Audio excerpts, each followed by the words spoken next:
जय हिंद दोस्तों। आज हम लोग इस वीडियो में बात करने वाले हैं कि अगर कोई भी आपको ज़बरदस्ती जेल में बंद कर दे तो क्या आपको कॉम्पनसेशन मिलेगा।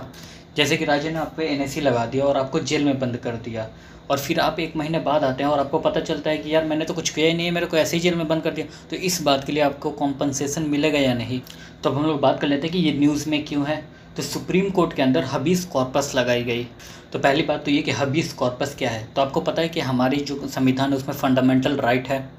हमारे जो फंडामेंटल राइट है उसमें एक आर्टिकल 13 है, वो ये कहता है कि अगर कोई ऐसा एक्ट आया जो कि फंडामेंटल राइट को हनन कर रहा है।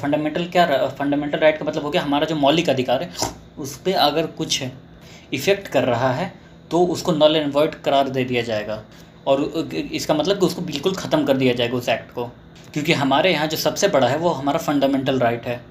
आर्टिकल 32 को हमारे जो भीमराव अंबेडकर जी हैं उन्होंने हार्ट एंड सोल कहा था। मतलब उन्होंने कहा था कि अगर इसको हटा दो तो समझ लो कि हमारा जो संविधान है वो मर गया, क्योंकि आर्टिकल जो 32 है ये हमारे फंडामेंटल राइट्स को बचाता है। यही जो काम करता है वो सुप्रीम कोर्ट आर्टिकल 32 के तहत और जो हाई कोर्ट है आर्टिकल 226 के तहत करता है, कि मतलब हमारे फंडामेंटल राइट को बचाने का काम। हमारे यहाँ पहले जो आता है वो डिस्ट्रिक्ट कोर्ट आता है, उसके बाद हाई कोर्ट आता है, फिर जाकर सुप्रीम कोर्ट आता है। तो अगर समझ लो कि आपका फंडामेंटल राइट है, अगर उसका हनन हो रहा है तो आप सीधे सुप्रीम कोर्ट में जा सकते हैं। ये न्यूज़ में क्यों है, क्योंकि हमारे जो सुप्रीम कोर्ट है वहाँ पे हबीस कॉर्पस पिटीशन फाइल की गई है। और हबीस कॉर्पस क्यों फाइल की गई, इसका मतलब ये कि अगर आपके ऊपर कोई इनलीगल तरीके से आपको कोई पकड़ा हुआ है या आपको जेल में डाला हुआ है तो आपको तुरंत बरी कर दिया जाए।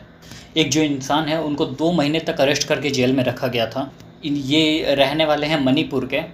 तो मणिपुर सरकार ने इनको ऊपर NSA लगाया है, जिसको कि नेशनल सिक्योरिटी एक्ट, ये 1980 का एक्ट है, ये लगाया है इनके ऊपर। ये हालांकि बहुत ख़तरनाक एक्ट है।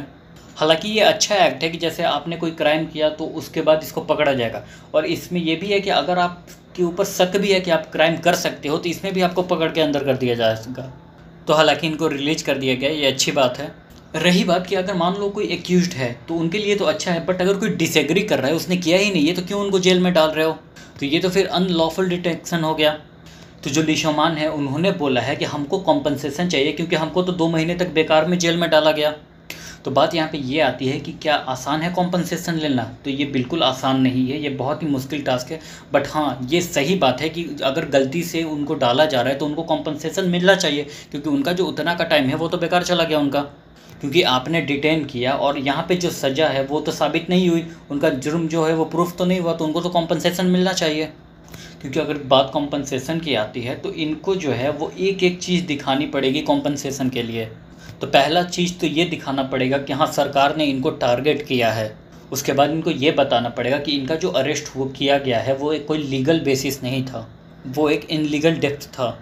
तो अगर इन दोनों बातों पे अगर कोर्ट कन्विंस हो जाएगा तब जाके इनको कॉम्पनसेशन मिलेगा, उसके पहले नहीं मिल सकता। अगर हम मोटर व्हीकल एक्ट की बात कर ले तो वहाँ पे आपको कॉम्पनसेशन मिलेगा, बट यहाँ पे ऐसा कुछ भी मेंशन नहीं है कि आपको क्या कॉम्पनसेशन मिलने वाला है।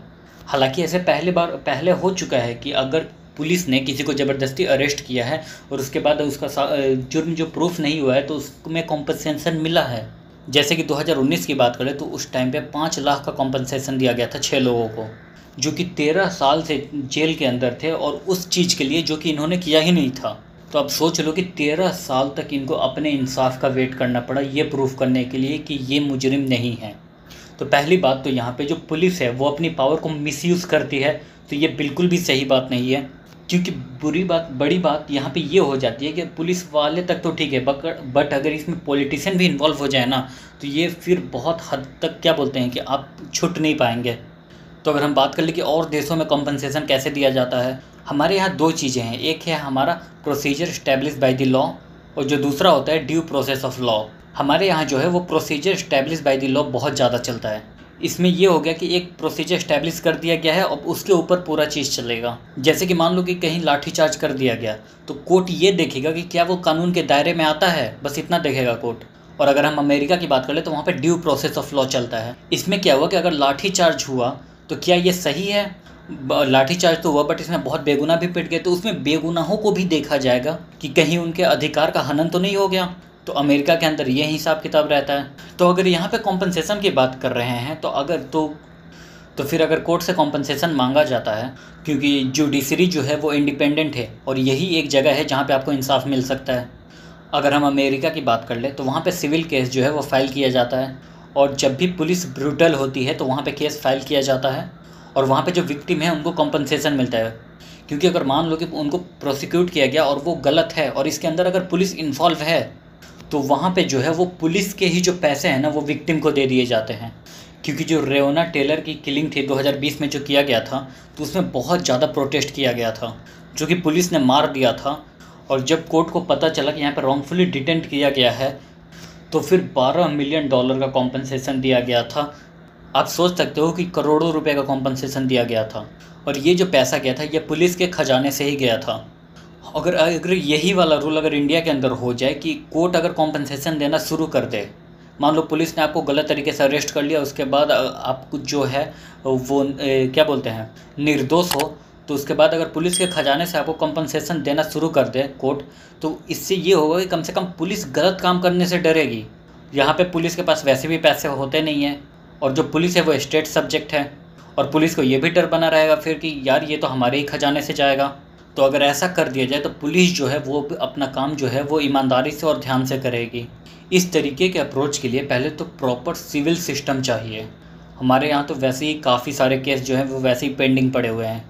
इसमें रियलिटी क्या है? रियलिटी ये है कि अगर आप कॉम्पनसेशन लेने जा रहे हैं तो आपको खाली हाथ भी लौटना पड़ सकता है, और ये ज़्यादातर हो सकता है कि आपको ज़्यादा टाइम खाली हाथ लौटना पड़े। एक बहुत ही मोस्ट फेमस केस है नंबी नारायण। ये इसरो के शानदार साइंटिस्ट थे। 1994 पे इन पे जासूसी का चार्ज लगा कि ये जो है वो पाकिस्तान और रसिया की मदद कर रहे हैं, और इनको अरेस्ट कर लिया गया, और 1998 में पाया गया कि ये गिल्टी नहीं है, लेकिन इनको अरेस्ट किया गया, उसके बाद टॉर्चर किया गया, और फिर जब इन पे चार्जेस जब ख़त्म किए गए इनके ऊपर से, तब इन्होंने परस्यू किया, और उसके बाद क्या किया, इन्होंने कहा कि मुझे कॉम्पनसेशन चाहिए। तो सुप्रीम कोर्ट ने बोला था कि इनको 50 लाख रुपए का कॉम्पनसेशन दिया जाए, और ये कॉम्पनसेशन कौन देगी? वो देगी केरल सरकार। ऐसे ही एक और केस था आदम बाई अजमेरी का केस। अक्षरधाम टेम्पल पे, अक्षरधाम जो मंदिर है उस पर 2002 में अटैक हुआ था, आतंकी अटैक। बोला गया कि उस केस में ये इन्वॉल्व्ड है। तो जो गुजरात सरकार है उन्होंने इन पे पोटा लगाया। पोटा का फुल फॉर्म होता है प्रोविज़न ऑफ टेररिज्म एक्ट 2002। उसके तहत इनको बंद कर दिया गया। इनके ऊपर मुकदमा चला और 11 साल तक ये जेल में रहे। उसके बाद इनको रिलीज़ कर दिया गया, और कोई भी सबूत इनके पास नहीं मिला। फिर ये सुप्रीम कोर्ट गए, और फिर इन्होंने कहा कि यार मेरे 11 साल बर्बाद हो गए हैं, कॉम्पनसेशन दो मुझे। सुप्रीम कोर्ट ने जो उस टाइम डिसमिस कर दिया, कॉम्पनसेशन नहीं दिया। और जो दोनों ही केस में जो बेंच थे वो थे जस्टिस मिश्रा, यानी कि उन्होंने एक को कॉम्पनसेशन दिया और दूसरे को नहीं दिया। तो यही है कि कॉम्पनसेशन मिलना चाहिए या नहीं मिलना चाहिए, ऐसा अभी कोई भी प्रोविज़न नहीं है। और दूसरी बात ये कि ये कोर्ट पे डिपेंड करता है। अगर कोर्ट को लगेगा तो वो कॉम्पनसेशन देगा, वरना वो नहीं देगा। और तीसरी पॉइंट ये कि कॉम्पनसेशन लेने के लिए भी बहुत ज़्यादा मेहनत करनी पड़ती है। और चौथा सबसे मेन इंपॉर्टेंट बात यह है कि कॉम्पनसेशन देना चाहिए, ये बहुत ज़्यादा ज़रूरी है, क्योंकि इससे जो पावर का मिसयूज़ है वो बहुत हद तक रुक जाएगा, और सरकार को भी लगेगा कि यार हम लोग जो कर रहे हैं उसमें जो गलतियाँ कर रहे हैं उसमें जब करोड़ों करोड़ रुपए हमारे ही खजाने से चला जा रहा है, तो सरकार भी इस बात पर थोड़ी एहतियात बरतेगी, वरना वो फिर वैसे ही काम करेगी, उठा उठा के जेल में डालती रहेगी लोगों को। तो आज का ये वीडियो था, तो आई होप आपको ये वीडियो नॉलेजेबल भी लगा होगा, इंटरेस्टिंग भी। तो फिर मिलते हैं नेक्स्ट वीडियो में। जय हिंद।